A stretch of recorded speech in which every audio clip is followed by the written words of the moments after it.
Une famille entière de 6 personnes s'évapore, sans laisser de traces de leur ferme alsacienne, en mars 1992, ne laissant qu'un simple mot expliquant qu'ils partent rendre visite à des parents pour le week-end.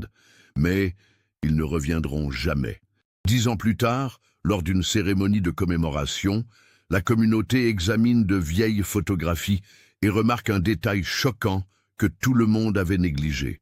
Un indice qui révélera enfin ce qui est vraiment arrivé à la famille Bertrand et exposera un réseau criminel qui a opéré pendant des décennies sous couvert de respectabilité.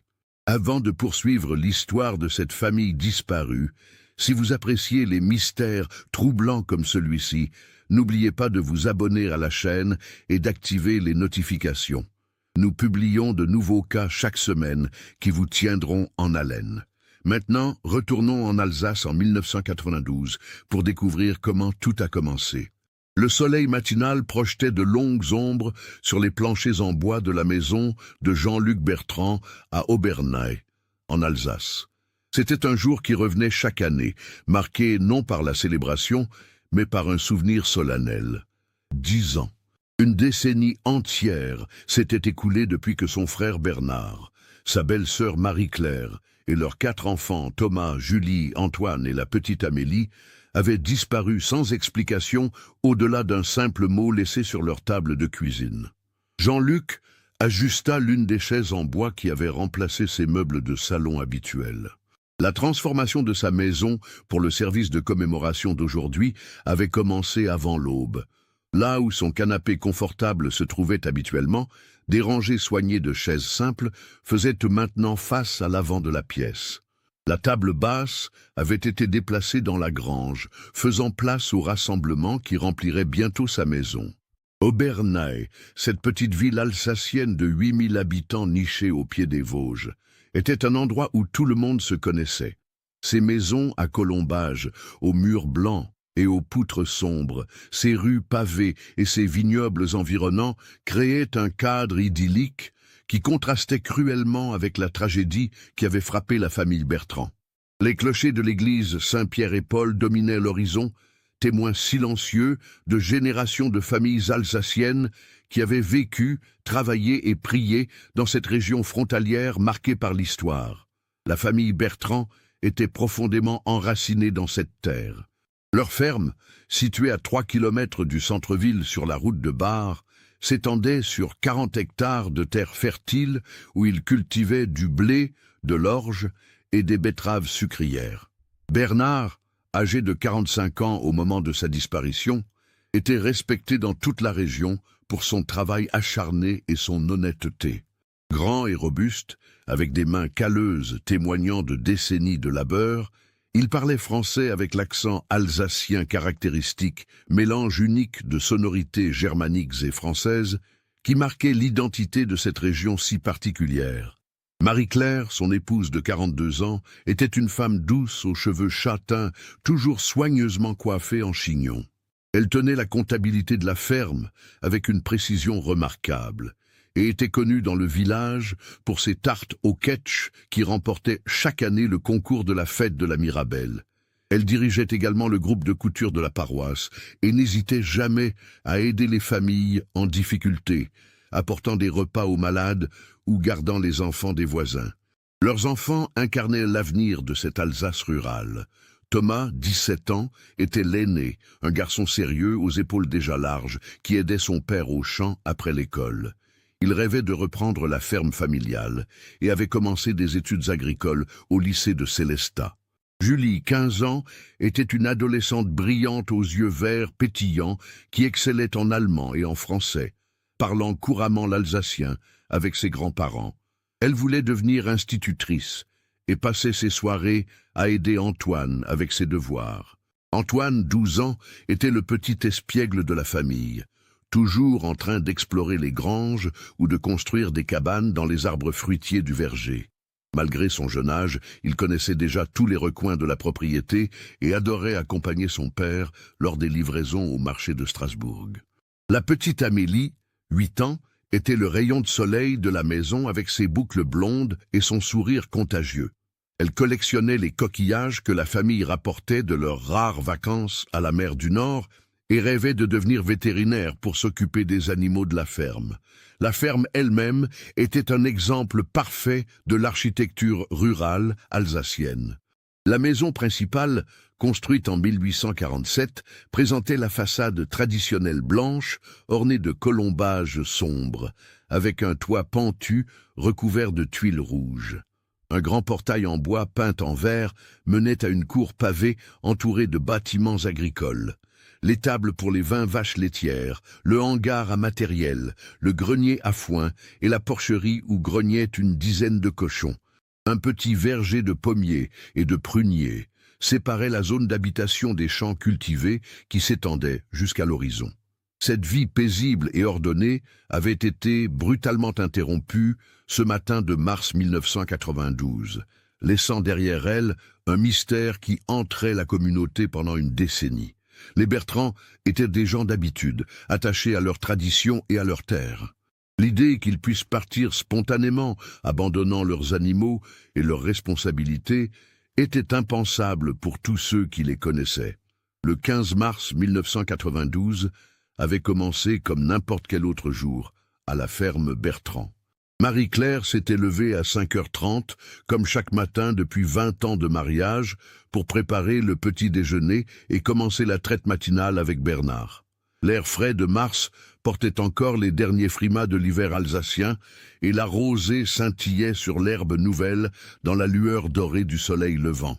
Marguerite Keller, la voisine la plus proche dont la ferme se trouvait à 800 mètres, se souvenait parfaitement de cette matinée. Vers 6 heures, elle avait aperçu de la fumée s'échappant de la cheminée des Bertrand, signe que Marie-Claire avait allumé le poêle à bois pour réchauffer la cuisine. Tout semblait normal, rassurant même, dans cette routine immuable qui rythmait la vie des campagnes alsaciennes. Bernard avait conduit Thomas au lycée de Sélestat vers 7h15, comme tous les matins. Plusieurs personnes les avaient croisés sur la route départementale, le père et le fils, dans leur vieille Peugeot 205 bleue, Thomas consultant ses notes pour un contrôle de mathématiques qu'il avait ce jour-là. Le directeur du lycée, M. Hirsch, confirmerait plus tard que Thomas était bien arrivé à l'heure et avait participé normalement à ses cours jusqu'à 16h. Julie, Antoine et Amélie avaient pris le car scolaire vers 8h pour se rendre à l'école primaire d'Aubernay. Madame Weiss, leur institutrice, se rappelait que les 3 enfants semblaient parfaitement normaux ce matin-là. Julie avait rendu sa rédaction sur les traditions alsaciennes. Antoine avait récité sa poésie en allemand sans faute et la petite Amélie avait participé avec enthousiasme à la leçon de calcul. Rien dans leur comportement ne laissait présager la tragédie qui allait frapper. Vers 10h, Marie-Claire était passée chez Marguerite Keller pour lui emprunter un moule à Kugelhopf. Les 2 femmes avaient bavardé quelques minutes devant la porte, parlant de la météo et des préparatifs pour Pâques qui approchaient. Marie-Claire semblait détendue, souriante même, et avait mentionné qu'elle prévoyait de faire de la pâtisserie dans l'après-midi pour le goûter des enfants. Elle ne m'a rien dit d'inhabituel, raconterait plus tard Marguerite aux enquêteurs. Marie-Claire était comme toujours, préoccupée par sa famille et ses tâches ménagères. Elle parlait de repeindre la clôture du poulailler au printemps et me demandait conseil pour soigner un de ses géraniums qui ne fleurissait plus. L'après-midi s'était écoulé normalement. Marguerite avait vu Marie-Claire étendre du linge dans le jardin vers 14h.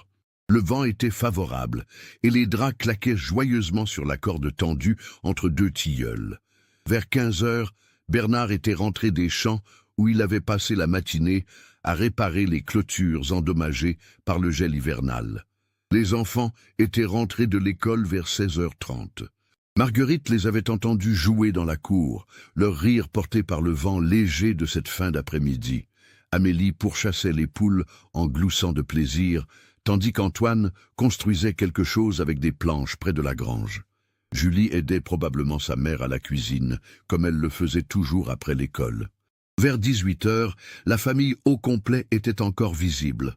Le facteur, Henri Zimmermann, avait aperçu Bernard et Thomas en train de réparer la porte de l'étable.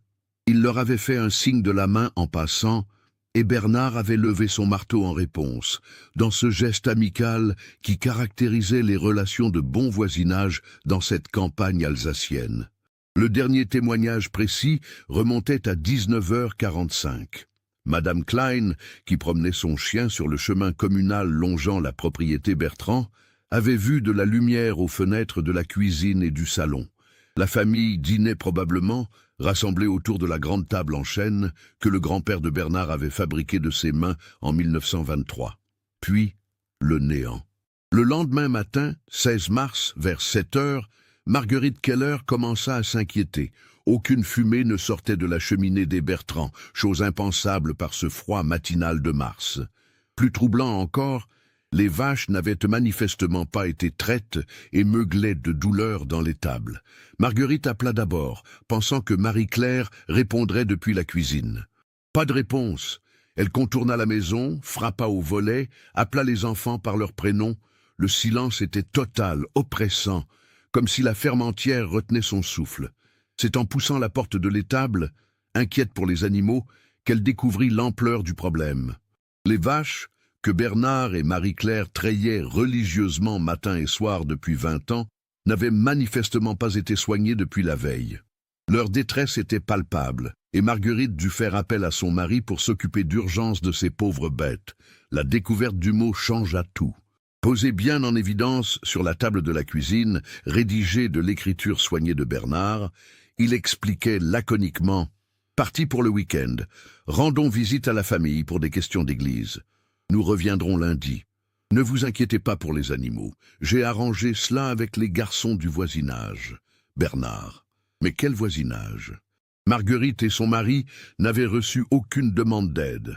Aucun des fermiers environnants n'avait été contacté. Et surtout, quelle famille! Les parents de Bernard et Marie-Claire étaient tous décédés, et leur rare cousin vivait trop loin pour justifier un départ si précipité. Le brigadier Michel Fournier arriva sur les lieux vers midi, après que Marguerite eut finalement décidé d'appeler la gendarmerie. Fournier était un homme respecté dans la région, proche de la retraite, qui connaissait personnellement la plupart des familles rurales de son secteur. Il avait souvent rendu service aux Bertrand, réglant des problèmes mineurs de voisinage ou aidant lors des foires agricoles. Son enquête fut rapide, peut-être trop rapide. Il examina le mot, posa quelques questions à Marguerite et aux autres voisins, puis conclut que la famille avait effectivement quitté la région temporairement.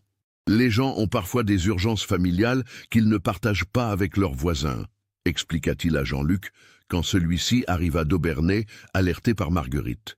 Mais les animaux, brigadier, insista Jean-Luc. Bernard n'aurait jamais abandonné ses bêtes. Et pourquoi ne m'a-t-il rien dit? Nous nous parlons tous les jours. Fournier haussa les épaules avec cette assurance tranquille des hommes habitués à l'autorité. Monsieur Bertrand, votre frère est un homme adulte. Il a le droit de partir quand bon lui semble. Le mot est clair, et il n'y a aucun signe de lutte ou d'effraction. Donnez-leur quelques jours. Mais les jours passèrent, puis les semaines, et les Bertrand ne revinrent jamais. L'enquête officielle, menée sans grande conviction, se concentra sur l'hypothèse d'un départ volontaire. Aucune recherche approfondie ne fut organisée, aucun appel à témoins lancé dans les médias. La famille Bertrand disparut de l'actualité aussi vite qu'elle avait disparu de sa ferme, laissant derrière elle un mystère que seul le temps et la persévérance de ceux qui les aimaient finiraient par résoudre. Les années qui suivirent la disparition de la famille Bertrand furent marquées par un mélange de chagrin, d'espoir têtu et de questions sans réponse qui hantaient la communauté rurale d'Aubernay. Jean-Luc se retrouva seul à gérer non seulement sa propre douleur, mais aussi les aspects pratiques de cette absence inexpliquée. La ferme Bertrand, jadis si vivante avec les cris des enfants et le ronronnement des machines agricoles, devint rapidement un lieu fantôme. Jean-Luc avait pris en charge les animaux dans les premiers mois, espérant encore le retour de son frère. Chaque matin, il parcourait les 3 kilomètres qui séparaient sa maison de la ferme abandonnée, traitait les vaches, nourrissait les cochons et entretenait tant bien que mal les bâtiments. Mais l'espoir s'amenuisait avec les saisons. Au bout d'1 an, Jean-Luc dut se résoudre à vendre le bétail. Cette décision lui brisa le cœur, car il savait combien Bernard était attaché à ses bêtes, particulièrement à Brunhilde, une vache Holstein, qu'il avait élevée au biberon après la mort de sa mère.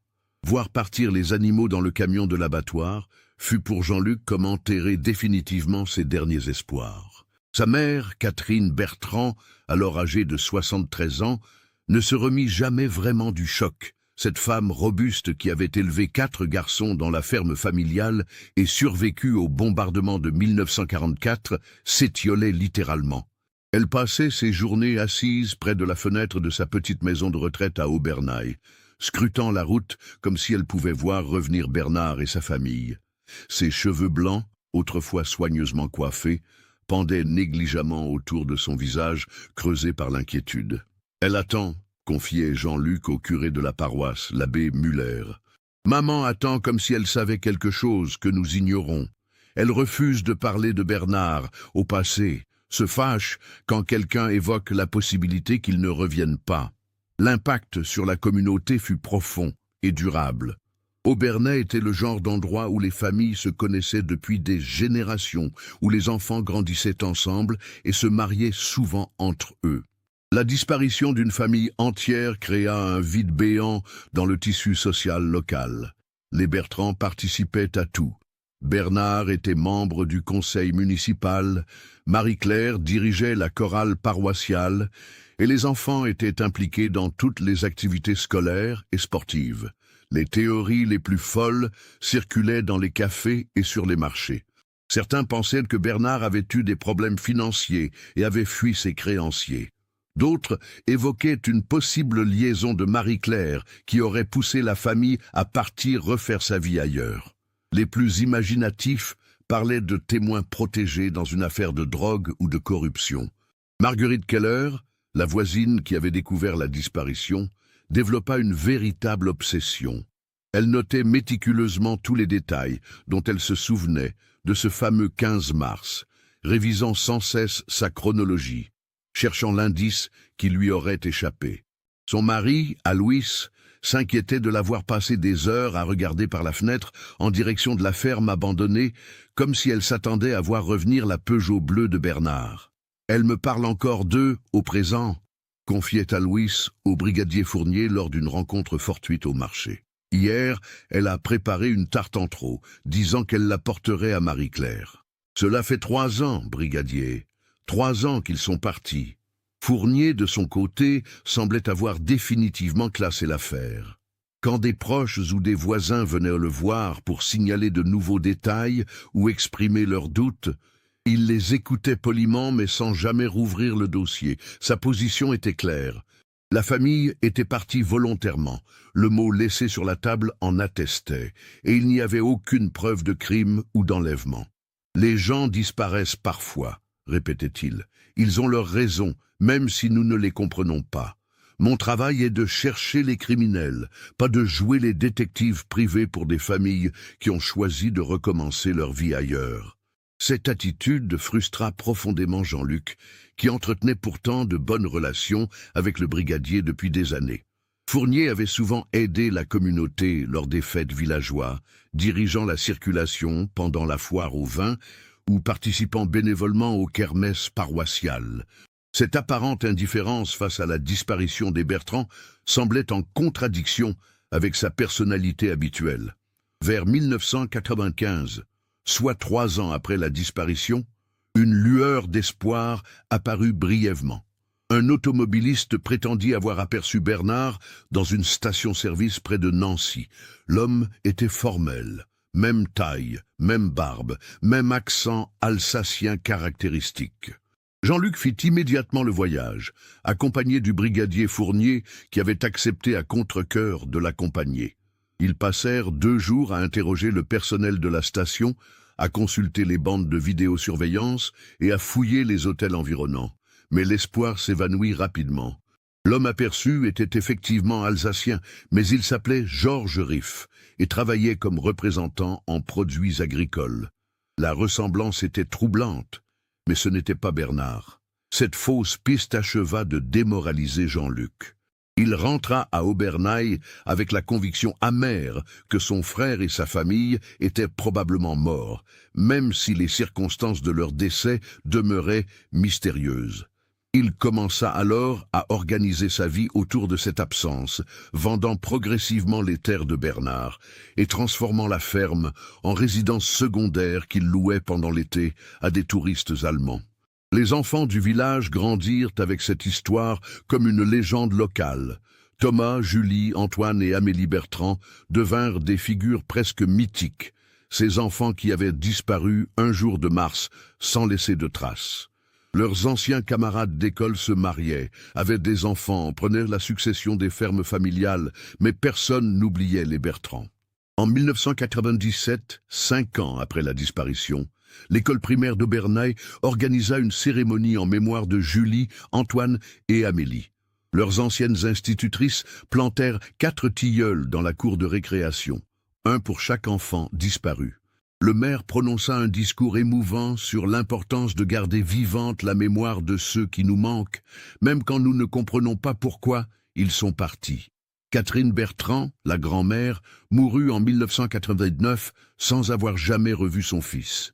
Jusqu'à la fin, elle avait gardé dans son armoire les vêtements de Bernard et de sa famille, soigneusement lavés et repassés, comme si elle s'attendait à leur retour imminent. Jean-Luc découvrit après sa mort qu'elle avait économisé chaque centime de sa petite retraite, constituant un pécule qu'elle destinait aux petits quand ils reviendraient. Les années 1998 et 1999 furent marquées par l'arrivée de nouveaux habitants à Obernai. Cadres strasbourgeois en quête d'authenticité rurale, ils achetaient les anciennes fermes pour les transformer en résidences de charme. Cette évolution dérangeait la vieille communauté agricole, mais elle apportait aussi un regard neuf sur l'affaire Bertrand. Certains de ces nouveaux arrivants, journalistes ou professions libérales, s'étonnaient qu'une enquête si superficielle ait pu clore le dossier d'une famille entière disparue. Ils posaient des questions que les anciens n'osaient plus formuler, remettaient en cause la version officielle, suggéraient de faire appel à des détectives privés ou à des journalistes d'investigation. Ces voix nouvelles commencèrent à insuffler un vent d'espoir dans le cœur de Jean-Luc. Peut-être était-il temps de ne plus accepter passivement le mystère de la disparition de son frère. Peut-être fallait-il poser à nouveau les bonnes questions et chercher les bonnes réponses. Le 15 mars 2002 marquait exactement 10 ans depuis la disparition de la famille Bertrand. Jean-Luc avait décidé d'organiser une cérémonie de commémoration dans sa maison d'Obernai. Un rassemblement intime pour honorer la mémoire de son frère et de sa famille. L'idée lui était venue après avoir reçu plusieurs lettres d'anciens voisins et amis qui, malgré la décennie écoulée, n'arrivaient pas à oublier cette histoire. La préparation de cette cérémonie avait été à la fois douloureuse et cathartique pour Jean-Luc. Il avait passé des semaines à rassembler des photos, des lettres, des objets personnels que Bernard et Marie-Claire avaient laissés chez lui ou chez leur mère. Chaque découverte ravivait des souvenirs enfouis. Une blague de tabac que Bernard avait oubliée lors de sa dernière visite. Un livre de recettes que Marie-Claire avait prêté et jamais récupéré. Des dessins d'enfants collés sur le réfrigérateur de grand-mère Catherine. Le service avait commencé à 8 heures précises, avec l'arrivée des premiers invités. Une vingtaine de personnes s'étaient déplacées. Marguerite et Aloïs Keller, bien sûr, mais aussi d'anciens voisins, des membres de la paroisse, l'institutrice des enfants Bertrand et même quelques-uns de leurs anciens camarades de classe, maintenant adultes et parents à leur tour. L'abbé Muller avait ouvert la cérémonie par une prière, puis chacun avait partagé ses souvenirs de la famille disparue. Les témoignages s'enchaînaient évoquant la générosité de Bernard, la douceur de Marie-Claire, l'enthousiasme des enfants. Marguerite Keller avait fondu en larmes en racontant comme Amélie venait lui apporter des œufs frais chaque dimanche après la messe, avec son petit panier en osier et son sourire radieux. Vers 10 heures, quand la partie officielle de la cérémonie se termina, un petit groupe de proches resta pour examiner ensemble les objets et photographies que Jean-Luc avait disposés sur la table de son salon. C'était un moment plus intime, où la douleur pouvait s'exprimer librement, loin des contraintes de la politesse sociale. Parmi les invités présents se trouvait Daniel Weber, un ancien camarade de classe de Thomas qui travaillait maintenant comme photographe professionnel à Strasbourg. Daniel avait grandi dans la ferme voisine et avait souvent joué avec les enfants Bertrand pendant les vacances scolaires. La disparition de ses amis d'enfance l'avait profondément marqué, et ils venaient chaque année se recueillir sur leur tombe symbolique au cimetière d'Obernai. Jean-Luc sortit d'une enveloppe en kraft une série de photographies qu'il avait rarement montrées, des clichés pris par la gendarmerie lors de l'enquête initiale en 1992. Ces photos documentaient l'état de la ferme au moment de la découverte de la disparition. L'intérieur de la maison, la cour, les bâtiments agricoles et surtout la fameuse note laissée sur la table de cuisine. « Je n'aime pas regarder ces images », avoua Jean-Luc en étalant les photos. « Elles me rappellent trop cette période terrible où nous espérions encore qu'il reviendrait le soir même. » Daniel, habitué par son métier à analyser les images avec attention, examina chaque photographie méthodiquement. Son œil professionnel remarquait des détails que d'autres auraient négligés. L'angle de la lumière, les ombres portées, la qualité du grain photographique qui permettait de dater précisément les clichés. Une photo en particulier attira son attention. Elle montrait l'arrière de la maison Bertrand, avec la cour pavée et la corde à linge tendue entre deux tilleuls. Sur cette corde séchaient divers vêtements. Chemises, pantalons, sous-vêtements, mais aussi quelque chose d'inhabituel qui détonnait dans ce linge familial. « Jean-Luc, » dit Daniel en pointant un détail sur la photographie, « peux-tu me dire ce que tu vois sur cette corde à linge ?» Jean-Luc se pencha, plissant les yeux pour mieux distinguer les détails. « Je vois du linge, des vêtements de la famille. Regarde plus attentivement, » insista Daniel. « Cette pièce de tissu orange fluorescent, qu'est-ce que c'est ?» Soudain, Jean-Luc écarquilla les yeux. Parmi les vêtements sombres typiques de la garde-robe alsacienne de l'époque, pendait effectivement un gilet orange vif, le genre de vêtements de sécurité que portaient les agents de la force publique. Plus troublant encore, on pouvait distinguer l'inscription « Gendarmerie » en lettres réfléchissantes sur le devant du gilet. « Mon Dieu !» murmura Marguerite Keller, qui s'était approchée pour voir. « Qu'est-ce qu'un gilet de gendarme fait dans le linge de Marie-Claire ?» L'assistance se figea. Ce détail, que personne n'avait remarqué en 10 ans, prenait soudain une dimension sinistre. Pourquoi Marie-Claire aurait-elle lavé un gilet de gendarmerie le matin même de leur prétendu départ en week-end? Et à qui appartenait ce gilet? Daniel examina la photographie de plus près, utilisant une loupe que Jean-Luc gardait pour lire les petits caractères. « Il y a quelque chose d'écrit sur le gilet, » annonça-t-il. « On dirait un nom brodé. Monsieur Fournier. » Un silence de mort s'abattit sur l'assemblée. Le brigadier Michel Fournier, celui-là même qui avait mené l'enquête sur la disparition, celui qui avait conclu si rapidement à un départ volontaire. Son gilet de service était dans le linge des Bertrand le jour de leur disparition. Ce n'est peut-être qu'une coïncidence, tenta de rationaliser l'abbé Muller, mal à l'aise. Le brigadier Fournier aidait souvent les familles de la région. Il a pu prêter son gilet à Bernard pour des travaux, mais Marguerite Keller secouait la tête énergiquement. « Non, non, je me souviens maintenant. Ce matin-là, le 15 mars, j'ai vu Marie-Claire étendre le linge vers 14 heures. Elle m'avait dit qu'elle profitait du beau temps pour faire une grande lessive. Mais pourquoi faire la lessive si on part pour le week-end ? Une bonne ménagère ne laisse jamais du linge dehors pendant 3 jours. Il serait ruiné par la pluie, sali par la poussière. » Cette observation frappa l'assemblée comme un coup de tonnerre. Marguerite avait raison. Aucune femme alsacienne digne de ce nom n'aurait laissé du linge sur la corde en partant pour plusieurs jours. C'était contraire à tous les principes d'une maison bien tenue. « Il faut que nous parlions au brigadier Fournier, » déclara Jean-Luc, sa voix tremblant d'émotion contenue. « Il doit nous expliquer comment son gilet s'est retrouvé chez mon frère. » Daniel proposa immédiatement d'accompagner Jean-Luc. En tant que photographe professionnel, il pourrait faire analyser le cliché par des experts pour confirmer l'authenticité du détail qu'il venait de découvrir. L'abbé Muller, malgré ses réticences à accuser un homme respecté, accepta de servir de témoin lors de cette confrontation. L'après-midi du 15 mars 2002, Jean-Luc, Daniel Weber et l'abbé Muller se dirigèrent vers la gendarmerie d'Obernai avec un mélange d'appréhension et de détermination. La photographie compromettante était soigneusement glissée dans une enveloppe, mais son contenu pesait lourd dans les pensées de chacun.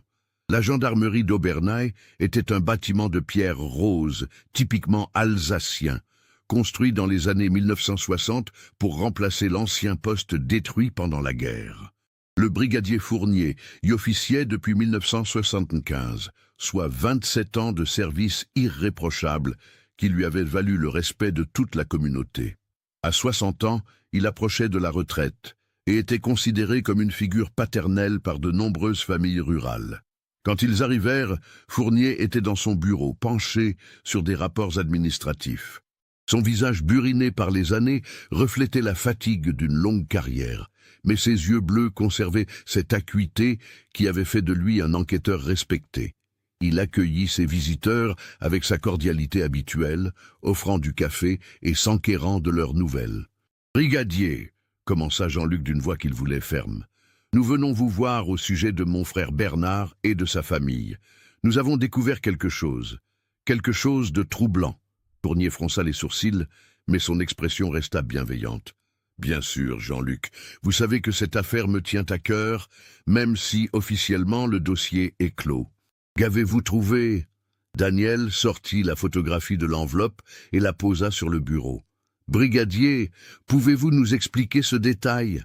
Fournier se pencha sur l'image, ajusta ses lunettes de lecture et son visage changea imperceptiblement. Une micro-expression de surprise, peut-être de gêne, traversa ses traits avant qu'il ne reprenne contenance. « Je vois du linge qui sèche, » dit-il prudemment. « En quoi cela vous intrigue-t-il ?»« Ce gilet orange, » insista Daniel en pointant le détail. « Il porte votre nom, brigadier. Votre gilet de service était dans le linge de Marie-Claire Bertrand le jour de leur disparition. » Un silence pesant s'installa dans le bureau. Fournier reposa ses lunettes, se cala dans son fauteuil et croisa les mains sur son ventre. Son regard se fit distant, comme s'il fouillait dans ses souvenirs. « Ah oui, » dit-il finalement. « Je me rappelle maintenant. J'étais passé chez les Bertrand ce matin-là pour une question administrative, une histoire de permis de construire, je crois. Marie-Claire m'avait proposé un café et maladroitement j'avais renversé quelque chose sur mon gilet. Elle avait insisté pour le laver. » Cette explication sembla rassurer l'abbé Muller, mais Daniel et Jean-Luc échangèrent un regard sceptique. Quelque chose sonnait faux dans le ton de Fournier, une hésitation inhabituelle chez cet homme habituellement si sûr de lui. « Brigadier, » reprit Jean-Luc, « vous ne nous aviez jamais mentionné cette visite lors de l'enquête. C'est un détail important, non? Vous étiez peut-être l'une des dernières personnes à avoir vu ma famille. » Fournier se raidit légèrement. « J'étais là très tôt le matin, vers 8 heures, bien avant leur départ. Cela n'avait pas d'importance pour l'enquête. »« Et de quel permis de construire parliez-vous » insista Daniel. Les Bertrand n'avaient aucun projet de construction en cours. Le malaise de Fournier devenait de plus en plus visible. Il se leva, fit quelques pas vers la fenêtre, puis se retourna vers ses visiteurs. « Écoutez, cela fait 10 ans. Mes souvenirs ne sont peut-être pas parfaits. L'important est que votre famille soit partie volontairement, comme l'indiquaient leurs mots. »« Justement, parlons de ce mot, » dit Jean-Luc en sortant une photocopie du fameux message. « Relisez-le, brigadier.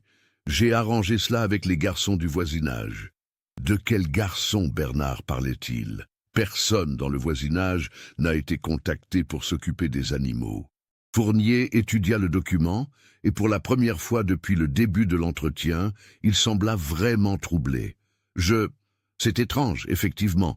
Peut-être que votre frère comptait sur l'entraide naturelle de la communauté rurale. « Brigadier !» intervint l'abbé Muller d'une voix douce mais ferme. « En tant qu'homme de Dieu, je dois vous demander, y a-t-il quelque chose que vous ne nous avez pas dit sur cette affaire, quelque chose qui pèse sur votre conscience ?» Cette question directe sembla ébranler Fournier. Il retourna s'asseoir, passa une main fatiguée sur son visage et resta silencieux pendant de longues secondes. Quand il releva la tête, ses yeux reflétaient une profonde lassitude. « Il y a eu des pressions, » admit-il finalement.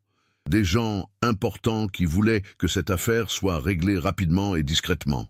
Quelle pression, demanda Jean-Luc, le cœur battant. Des promoteurs immobiliers. Ils s'intéressaient aux terres de la région, voulaient développer des projets touristiques. La disparition d'une famille entière, ça attire l'attention des médias, ça fait fuir les investisseurs. Daniel se pencha en avant. Vous êtes en train de nous dire que vous avez bâclé l'enquête pour protéger des intérêts économiques? Non, protesta Fournier avec véhémence. J'ai mené l'enquête selon les procédures, mais j'ai peut-être été moins approfondi que je n'aurais dû. Il n'y avait aucune preuve de crime, aucun indice d'enlèvement. Sauf votre gilet dans leur linge, rappela Jean-Luc sèchement. Fournier détourna le regard. C'était un détail sans importance. Je vous l'ai expliqué. L'abbé Muller se leva lentement. Brigadier Fournier, je vous connais depuis des années. Vous avez baptisé vos enfants, célébré votre mariage, enterré vos parents. Je sens que vous portez un fardeau. Si vous savez quelque chose sur le sort de cette famille, vous devez parler. Pour votre âme et pour la paix de ceux qui les pleurent. Cette intervention bouleversa visiblement Fournier. Ses mains tremblaient légèrement quand il saisit un verre d'eau sur son bureau. Mais au lieu de révéler la vérité, il se referma comme une huître. « Je n'ai rien d'autre à ajouter, dit-il d'une voix ferme qui sonnait faux. Cette conversation est terminée. Si vous avez de nouveaux éléments concrets, revenez me voir. Sinon, laissez les morts en paix. » Ces derniers mots résonnèrent étrangement dans le bureau. Pourquoi Fournier parlait-il de mort, alors qu'officiellement, la famille Bertrand était partie volontairement? Ce lapsus n'échappa à personne. En sortant de la gendarmerie, Daniel proposa une démarche radicale. « Jean-Luc, nous devons contacter la presse. Cette affaire pue la corruption à plein nez. Un journaliste d'investigation pourrait creuser là où Fournier a refusé de le faire. » Mais Jean-Luc hésitait. Exposer publiquement les soupçons qui pesaient sur Fournier risquait de faire scandale dans la petite communauté d'Obernai. Le brigadier était respecté, intégré, père de famille. L'accusé sans preuve formelle pourrait se retourner contre eux. C'est alors qu'un événement inattendu vint précipiter les choses. En rentrant chez lui ce soir-là, Jean-Luc trouva un message sur son répondeur téléphonique. Une voix d'homme, jeune, nerveuse. « Monsieur Bertrand, je ne peux pas me présenter, mais j'ai des informations sur votre frère. Rendez-vous demain à 18h au parking de l'église de Bernardswiller. Venez seul, c'est important. » La communication s'interrompit brutalement. Jean-Luc réécouta le message plusieurs fois, le cœur battant. Qui pouvait bien connaître des détails sur la disparition de Bernard? Et pourquoi ce mystérieux informateur demandait-il un rendez-vous clandestin? Il appela immédiatement Daniel pour lui faire écouter l'enregistrement. Le photographe était catégorique. « C'est peut-être dangereux, Jean-Luc. Cette voix tremble de peur. Quelqu'un a peut-être des choses compromettantes à révéler. » Mais Jean-Luc avait attendu 10 ans pour avoir des réponses. Il n'allait pas laisser passer cette occasion, même si elle comportait des risques. Le lendemain soir, 16 mars 2002, Jean-Luc se rendit au parking de l'église de Bernardswiller, un petit village situé à 15 km d'Obernai. L'endroit était isolé, entouré de vignobles et de forêts, parfait pour une rencontre discrète. L'église romane du XIIe siècle se dressait dans l'obscurité, éclairée seulement par quelques réverbères anciens qui créaient des zones d'ombre inquiétantes. Jean-Luc arriva en avance et gara sa voiture près du portail du cimetière. L'attente fut interminable, ponctuée seulement par le bruissement du vent dans les arbres et le hoquet lointain d'un hibou. À 18h précises, une autre voiture entra sur le parking, phare éteint. Un homme jeune, la trentaine, en sortit prudemment. Il regarda autour de lui avec nervosité avant de s'approcher de Jean-Luc. À la lueur des réverbères, on distinguait un visage pâle marqué par l'angoisse, des cheveux blonds coupés courts, des vêtements de travail froissés. « Monsieur Bertrand » murmura-t-il. « C'est moi. Qui êtes-vous » L'homme hésita, puis se présenta. « Stéphane Koenig. J'étais gendarme stagiaire en 1992. J'ai travaillé avec le brigadier Fournier sur l'enquête de votre frère. » Jean-Luc sentit son pouls s'accélérer, enfin quelqu'un de l'intérieur qui acceptait de parler. « Qu'avez-vous à me dire » Koenig regarda encore autour de lui, comme s'il craignait d'être épié. « Il faut que vous sachiez la vérité. Ce qui est arrivé à votre famille, ce n'était pas un départ volontaire. » Ces mots que Jean-Luc avait espéré entendre pendant 10 ans le frappèrent comme une déflagration. Que voulez-vous dire? Votre frère refusait de vendre ses terres. Il y avait un consortium immobilier, des gens de Paris et de Suisse, qui voulaient construire un complexe touristique dans la région. Ils avaient besoin de grandes parcelles pour leur projet. Votre frère était le seul à résister. Jean-Luc se rappelait vaguement Bernard évoquant des propositions d'achat, mais son frère n'avait jamais semblé inquiet. Et alors, le brigadier Fournier était payé par ses promoteurs. Il recevait de l'argent pour faciliter les ventes, faire pression sur les propriétaires récalcitrants. Quand votre frère a définitivement refusé de vendre, Koenig s'interrompit, la voix étranglée par l'émotion. « Continuez, insista Jean-Luc. Fournier est allé chez eux ce matin-là. Pas pour une histoire de permis de construire. Il devait convaincre votre frère une dernière fois. Mais Bernard n'a pas cédé. Il a même menacé de dénoncer le trafic d'influence de Fournier. Et puis, Fournier a paniqué. Il a appelé ses complices. Ils sont venus avec un camion. Votre famille, ils les ont emmenés. » Jean-Luc vacilla, s'appuyant contre sa voiture pour ne pas tomber. « Où les ont-ils emmenés? » ?»« Dans les Vosges. Il y a un site de construction, en altitude. Un projet de village alsacien authentique pour les touristes. Ironique, non? Ils construisent une réplique de la culture qu'ils sont en train de détruire. Mes neveux et nièces, ils étaient... »« Je suis désolé, » murmura Koenig. Il ne pouvait pas laisser de témoins, même les enfants. Jean-Luc s'effondra psychologiquement. 10 ans d'espoir. 10 ans à se dire qu'ils étaient peut-être quelque part en train de refaire leur vie, et la réalité était pire que ces pires cauchemars. « Pourquoi me dites-vous cela maintenant ?» sanglota-t-il. « Parce que je n'en peux plus. Cela fait 10 ans que je porte ce secret. Je n'étais qu'un stagiaire, j'avais peur de perdre ma carrière, mais je ne peux plus vivre avec ça. Et puis, il recommence. » « Comment ça ? » « D'autres familles sont pressées de vendre. Les mêmes méthodes, la même corruption. Ils vont recommencer à tuer si nécessaire. » Koenig sortit de sa poche une enveloppe. « Voilà l'adresse du site et des documents qui prouvent l'implication de Fournier, des relevés bancaires, des communications entre lui et les promoteurs. » Jean-Luc prit l'enveloppe d'une main tremblante. « Que dois-je faire ? Contacter la police judiciaire, pas la gendarmerie locale. Fournier a encore des complices. Et soyez prudents. Ces gens ont déjà tué une famille entière. Ils n'hésiteront pas à recommencer. » Sur ces mots, Koenig regagna rapidement sa voiture et disparut dans la nuit, laissant Jean-Luc seul avec sa douleur et sa colère. Le 17 mars 2002 au matin, Jean-Luc contacta directement le commissariat de Strasbourg pour signaler les révélations de Stéphane Koenig. Il remit les documents compromettants et guida une équipe de la police judiciaire vers le site indiqué dans les Vosges. L'endroit était effectivement en construction. Un faux village alsacien destiné aux touristes, avec des maisons à colombages flambant neuves qui singeaient l'architecture traditionnelle. L'ironie était amère. Ces criminels construisaient un monument à la culture qu'ils avaient contribué à détruire en assassinant une famille d'agriculteurs authentiques. Les fouilles commencèrent immédiatement. Dans une zone marquée pour devenir la place du village traditionnel, les enquêteurs découvrirent les restes de la famille Bertrand. Bernard, Marie-Claire et leurs 4 enfants avaient été enterrés sommairement, leurs corps jetés dans une fosse commune comme de vulgaires déchets. L'arrestation du brigadier Fournier eut lieu le même jour. Confronté aux preuves accablantes et aux témoignages de Koenig, il finit par avouer son rôle dans cette tragédie.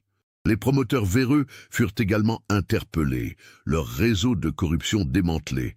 Lors de son interrogatoire, Fournier expliqua comment les choses avaient dégénéré.